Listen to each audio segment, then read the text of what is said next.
Hi, I'm in my kitchen garden, and even though this is one of my favorite spots in my little suburban garden, I have an even more important space to address, and that is the porch. It is the place where you introduce yourself to the garden and get enticed to come out and spend time outside, and it's also the space where your guests get welcome into your garden. So I have 5 tips that I'm going to give you, and we're going to work through the transition. I'll show you everything that I did, including some affordable solutions that may help your own little space. Let's go and get going, and I'll show you from beginning to end exactly what I did to create a transformation from cold to cozy and save maybe a few bucks.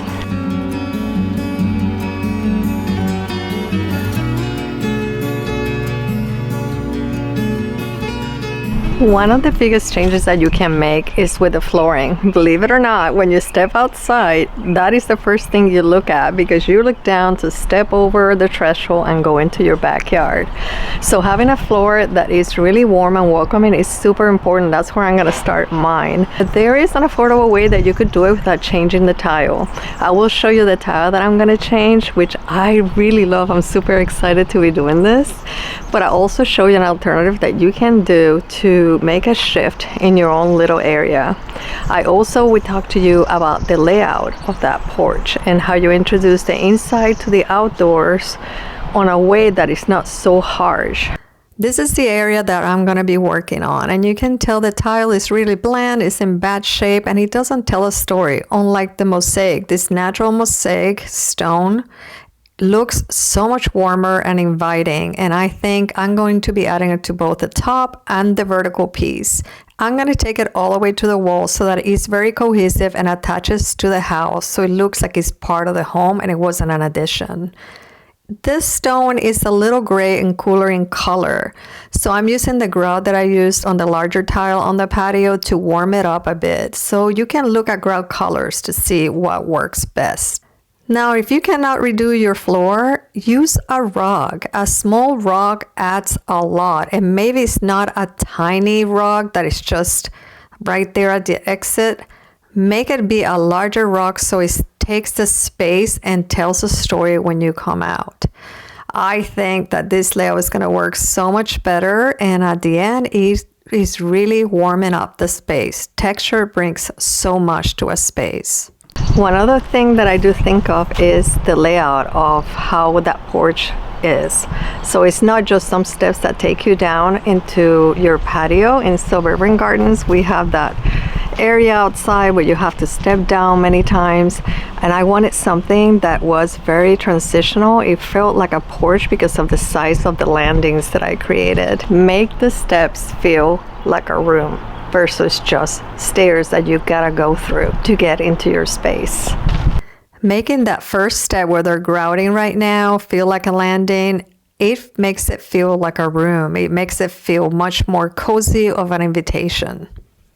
I mentioned this tip a little bit before, and it has to do with color. Depending what you want to do and what you want to create, if you want a calm, sort of soothing environment, then make sure that you look at color. That makes a huge difference. I love whites because the pots being white feel like they blend into the patio itself. If you want black to really anchor the space, that's really nice too. I love that too. And black with the white flowers or yellow that really stand out against them is so pretty. Greenery looks gorgeous. If you do perennials, greenery against the black is really nice. But if you want to be more playful with it and you want to shock somebody, play with color. Don't be shy. I think color is great.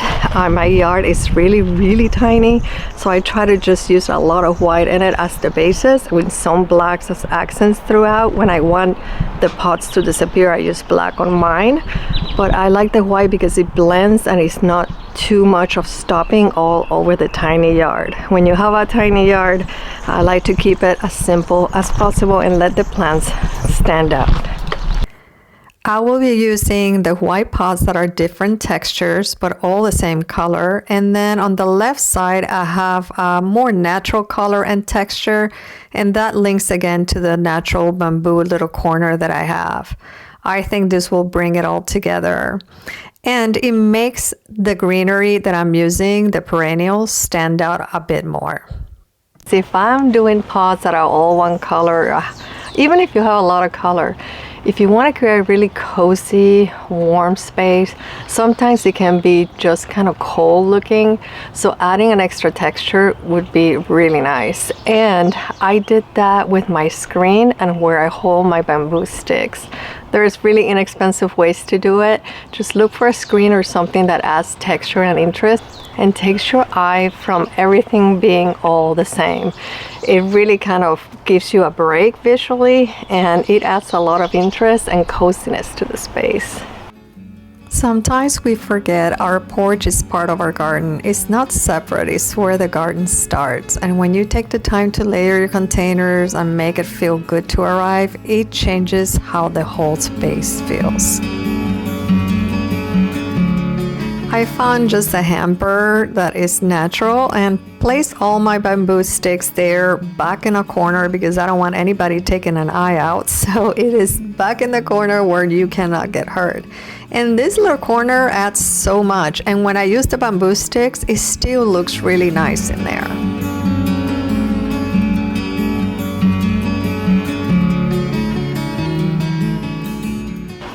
It is time to go ahead and get my pots going. Now that the floor is all done, I think it's gonna be gorgeous to get these pots and get some color. So I want some flowers are more dramatic and look more natural. I don't want to do it so curated this year because the floor is a little dark and I want this to just be a pop of color. Have a mix of yellows, blues, pinks, and then some soft hues like whites or the peach or the ranunculus.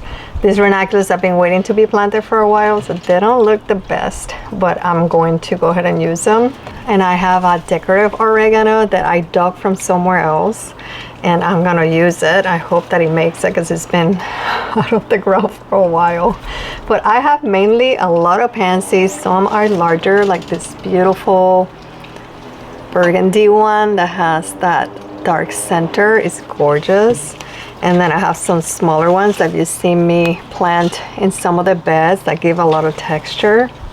This is sorbet ice blotch and it's a little pansy, but the colors are so pretty. The blue with the yellow and dark center. Loburia, I think this is so pretty. That purple color. And here's another pansy, stunning yellow center. It looks like a owl almost with the eyes and the shape.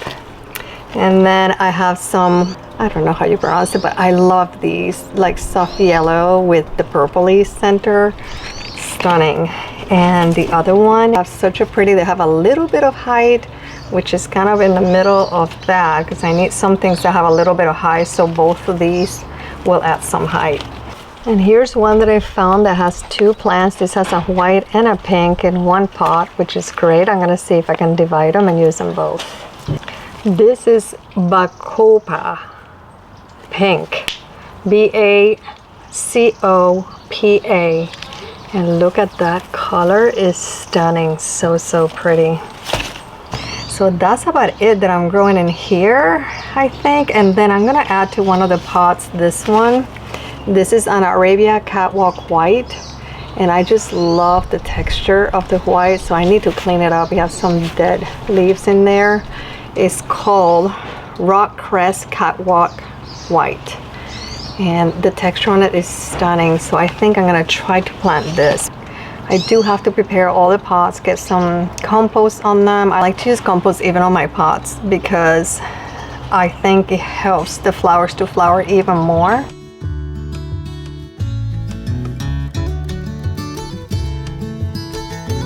If you have found value so far on this video, please go ahead and subscribe and give it a thumbs up because it really does support the channel to go ahead and get to more cozy gardeners.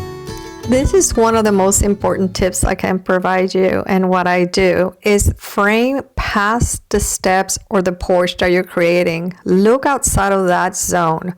Because when you add vertical elements on either side, then it frames the view to whatever you're opening to. And it feels much more intimate and interesting.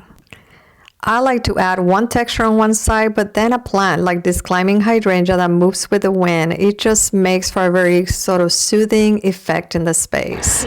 So I need to clean these up and get them ready. Let me show you the pots I'm gonna work with. Here are the 4 pots that I have. This one is completely full. I don't know what this is called, but it really spreads. So I need to dig out some of this and put it in other pots. And this one has a hydrangea on it, and then this creeping rosemary. This was from last year, a petunia, but I'm gonna go ahead and fill this corner probably with pansies. I think will look really pretty. And then this one here has some pansies that are coming out, but the slugs, as you can tell, they're eating all of this. So I have to clean this up, all of them, and put some compost. I'm gonna take some of the soil out. I have a creeping Jenny here. I'm gonna cut some of these off, even though they're flowering. This vinca is already flowering. I'm gonna cut some of these because it's too many of them. So pretty as it spills down. It is really rooted in there, but I need to cut this back. I'm gonna leave the vinca, but I'm gonna put some flowers back here. So let's see how much I can get on these pots, but before I do anything, I need to clean it up. I have a lot of pots in there that I ended up buying more flowers today, but that's okay. That's for some other pots that are coming, not for this one. Okay, let's clean this. Yeah, that's better. I want some air to be here and open this up some extra, and then guide this so it goes down the sides. Oops, I caught one. That's all right. I'm gonna get rid of this over here because I think this is where I want to put the ranunculus, which eventually will be replaced by a dahlia. And it needs more space than this. Fertilize that. Film, and then I'll put it on top when I plant. Fill in the roots some to get, you know, that memory that they have to like start wrapping around and keep doing that. I want to try to wake them up and say, nope, don't do that.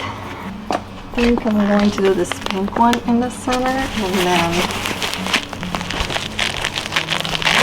ooh, this one is so dry. Let me clean it. The rock press. Like 2 or 3 varied things that spill. So I have the creeping Jenny, this beautiful white, and then the pansies will start spilling down also. And the edges, it doesn't have to spill down all the way super far down. I just like a little bit softness on the edge. I'm gonna do it right there. A little bit forward because I may stick a pansy on this corner here. Let's see. It's pretty, the white against the pink. We have this gorgeous purple against the white. That's another spiller. This is a Snapdragon, the bridal pink, but I'm gonna make it where it spills down. So I'm gonna put it sideways like this. Like that. See how it's sideways? And then that way it'll grow and start spilling down. 2 compacts is not bad. Look how pretty that is. I think I'm gonna add this larger. That's so cool. Last texture I think I'm gonna add is this black. It's like a black with a purple right on the, see that? You see that? And it has like a ruffle look. This is Sorbet Black Delight. Oh yeah, and that kind of goes from tall to medium and then shorter and spiller. So pretty. I am gonna angle it a little bit so it faces out. If you're feeling overwhelmed in the garden, I have a yearly garden goals planner that helps you gain clarity.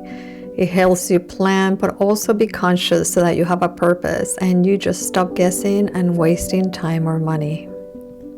It is not just a planner, but it's a check-in for your soul. This video is part of a video series, Seasonal Gardening from Bare to an Oasis, and I show you exactly what I do to my little backyard to turn it into super bare winter place to a little oasis for myself and my family. Go ahead and check the playlist. I will link it right at the end of this video, and there's a bunch of other things I've done from the beginning in spring until now. There'll be a lot more showings, so subscribe so you can get notified. Look at the transformation that I create in the garden.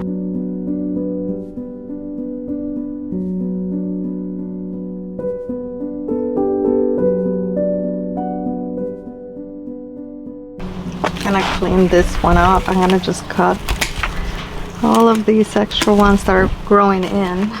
Get rid of them. Oh, but this is so pretty. I think it brings the yellow from up there because it's on this corner, the yellow. See, there's a little yellow here. So if I place this here, your eye goes from that yellow to this yellow, and then the yellow of the creeping Jenny. This one I didn't show is a Viola cornuta. Stunning. It just anchors the corner of the patio.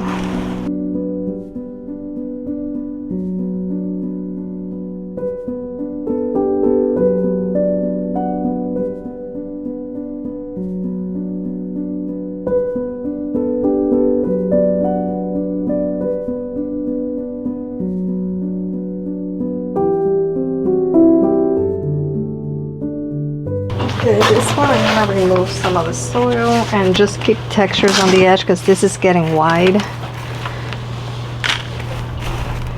And I'm only going to plant on this side. The other side pretty much has to plant because this is not in the center. Spiller here against the rosemary. So this is the bacopa. This is another spiller, and this is the decorative oregano, and it gets little pink ends like this color, softer. So I think this would be really pretty here. And these are, I believe, pink. No, they're white. I think these are white. So I'm thinking something that has a little bit of white in it. Let's see, how does that look? Oh, that looks pretty.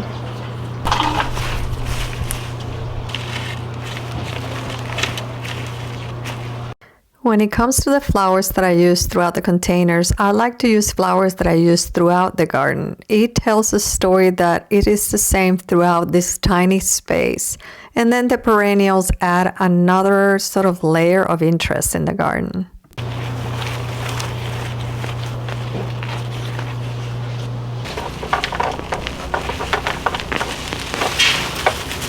Miraculous Elegance Salmon.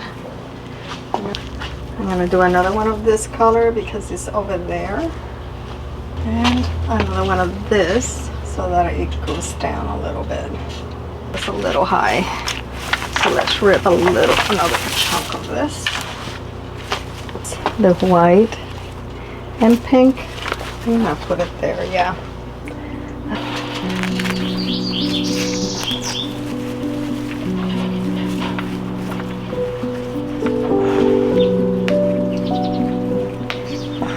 Add one more, same color but a little different texture before it goes to this. I think that works a lot better.